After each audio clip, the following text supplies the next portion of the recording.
Hello, Dan Joss. How are you today? Doing great. How are you? I'm well, thank you.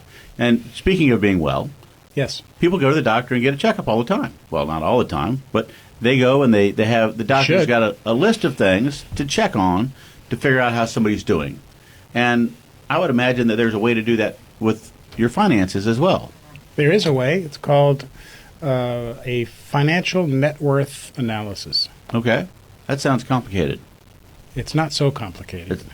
It's not. It's taking a look at what you have and what you owe and seeing where there's strengths and weaknesses. Okay. Or as we used to say in the military, a SWOT analysis. SWOT analysis. Strength, weaknesses, opportunities, threats.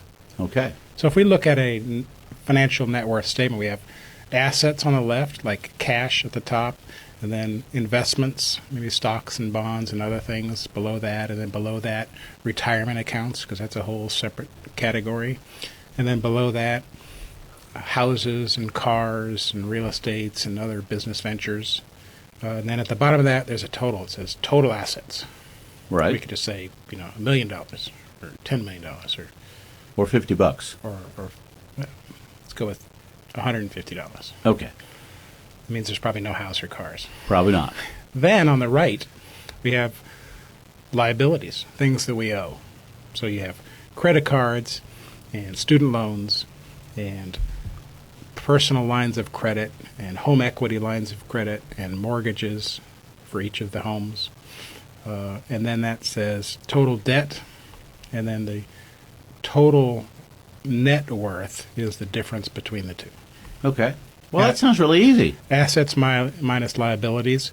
If that number is positive, then you have a positive net worth, and that's a good thing. Okay. If that number is negative, then that means you have more liabilities than assets, and that's not necessarily a good thing. No, that would be a negative thing. And that can happen, Okay. right? You buy a house for $150,000 in 2007, and then 2008 comes along, and now it's worth $100,000. And you have a $150,000 mortgage on a VA loan, zero down, and now you have $100,000 value of the house minus the $150,000 mortgage, and you've got a negative $50,000 net worth. Right. Tough situation to be in. That is. Hopefully, you're not trying to move. Well, it'd be very difficult for you to move. Yes. Otherwise, it's a very easy way, if you're going back to the example with the doctor, to see someone's financial health. Okay. And do just that. What's good? What's bad? What could be improved? That's and how strong am I at today? And, Yeah. and how strong could I be if I do certain behavior changes, 5 or 10 years from now? Okay. And that's a great point that you bring up. What could be improved? Because if all you ever do is look at it and say, oh, well, that's nice, but you don't act on it and say, you know what, these are some strengths and these are some weaknesses, and this is where I can make some adjustments so that I might have more strengths and less weaknesses. You might say, you know what, I need to sell some stocks or buy some stocks, or I need to sell something that I'm upside down in. Looking at it, really, again, going back to the doctor, he says, really, looking at you, I've looked at the numbers, and your cholesterol is too high. Yeah. You need to eat less pizza. Make a change, come back next year, and we'll measure the progress. Right. And so if we look at a mid-year this year and mid-year next year, could we see evidence of your change? Yep. We hope to. Certainly. Some things we can't control. Right. Like the value of the real estate goes up and down, the value of the stocks goes up and down. But what we can control is not evident in the net worth statement. It's evident in the cash flow statement. Cash Okay. coming in and going out. Right. Social Security is not a net worth statement. Pensions aren't on a net worth statement. My earnings aren't on a net worth statement. My part-time income, same. So we use other things to make changes that are reflected on a net worth statement. Well, it makes perfect sense. You ever looked in a mirror and thought I should, trim my beard or comb my hair and then just walk away and say, nah? I've never looked in a mirror and thought I should trim my beard or shave my mustache. Perhaps you have, but I never have. I've never had to comb my hair after looking at the mirror. Okay.